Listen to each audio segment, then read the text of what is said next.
Bonjour mes bien-aimés, nous poursuivons toujours avec notre thème la prophétie d'un prophète. À titre de rappel, nous vous avons dit que la prophétie d'un prophète est toujours une expression inspirée par la révélation. La prédiction des événements du futur n'est qu'accidentelle, mais non nécessaire. C'est-à-dire, un prophète authentique ne prédit jamais 24 heures sur 24. Il ne travaille jamais par la révélation 24 heures sur 24. Non, il travaille chaque jour par l'inspiration, c'est-à-dire la parole de Dieu, la parole écrite, la Bible qui se trouve dans son cœur, de la manière dont Dieu lui inspire des choses. Il enseigne cela au peuple de Dieu, parce qu'un prophète authentique, c'est un enseignant biblique.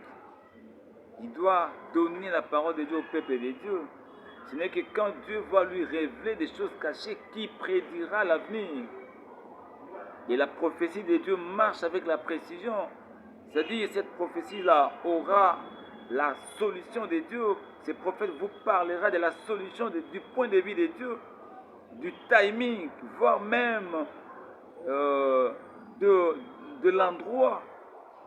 Et ça ne rate jamais, parce que c'est Dieu qui l'a donné. Elle finira toujours par s'accomplir. Et lui, le prophète, continuera à prier pour cette personne, pour que la prophétie de Dieu puisse s'accomplir dans sa vie. Et le croyant ou la croyante à qui cette prophétie a été donnée, lui aussi, elle aussi priera, croira Dieu jusqu'à son accomplissement. Maintenant, c'est que ce n'est pas quand ils disent aujourd'hui, ces prophètes disent aujourd'hui dans une église, je dis à quelqu'un qui va voyager, je dis à quelqu'un qui va avoir du travail, je dis à quelqu'un ou à quelqu'un qui mettra au monde. En face de lui, il y a 100 personnes, 50 personnes, 1000 personnes à qui il a donné cette prophétie. Voilà, ça c'est pas précis, ça c'est jouer avec des gens. Et vous venez devant pour sceller la prophétie, mais cela ne vous a été pas adressé, bien-aimés. Ce prophète-là l'a dit par audace pour être vu des gens. Les choses cachées de Dieu, les prophéties de Dieu, nous devons les utiliser avec la sagesse de Dieu. Nous devons les utiliser avec la vraie connaissance de la parole.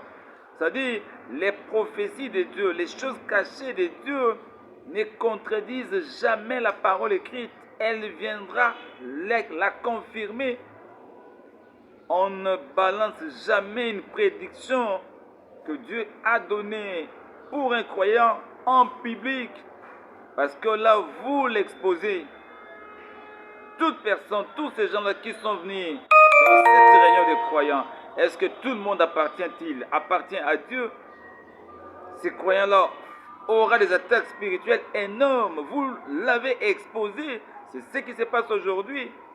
Par manque de sagesse, par manque de maturité spirituelle, les gens balancent les prophéties pour être vus des gens, ils les font par audace. Alors que par la suite, il n'y a rien, il n'y a pas de résultat, bien-aimés. Donc nous devons faire un effort. Je vous ai dit dans d'autres vidéos que les vrais hommes de Dieu, ils travaillent d'abord avec la parole écrite. Ils donnent d'abord la connaissance de Dieu au peuple de Dieu. Que ce soit un prophète, un évangéliste, un pasteur, un apôtre, un docteur.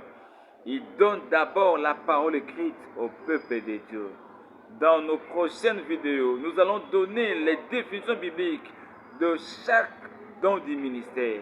Nous allons vous expliquer qu'est-ce qu'un prophète du point de vue de Dieu, qu'est-ce qu'un évangéliste, un pasteur, un apôtre, un docteur. Et plus vous aurez cette connaissance de la parole de Dieu, vous comprendrez réellement. Si vous êtes en face d'un vrai prophète, vous le saurez. Si vous êtes en face d'un manipulateur, d'un imposteur, d'un exorciste, vous le saurez. Parce que du point de vue de Dieu, beaucoup de prophéties ne viennent pas de Dieu. Ce que nous voyons aujourd'hui à travers le monde, beaucoup de prophéties ne les sont même pas. Parce que ces gens-là les font par audace. Ils les font pour être vus des gens. Ils les font pour vous soutirer de l'argent. Alors que Jésus avait dit dans les 4 évangiles, quelque part, que vous avez reçu gratuitement, donné gratuitement. On ne vend jamais les prophéties de Dieu. On ne vend jamais les guérisons de Dieu, ni les miracles de Dieu. On les fait gratuitement. Bien-aimés de Dieu, merci beaucoup pour votre attention. Que Dieu vous bénisse au nom de Jésus-Christ au prochain numéro. Merci.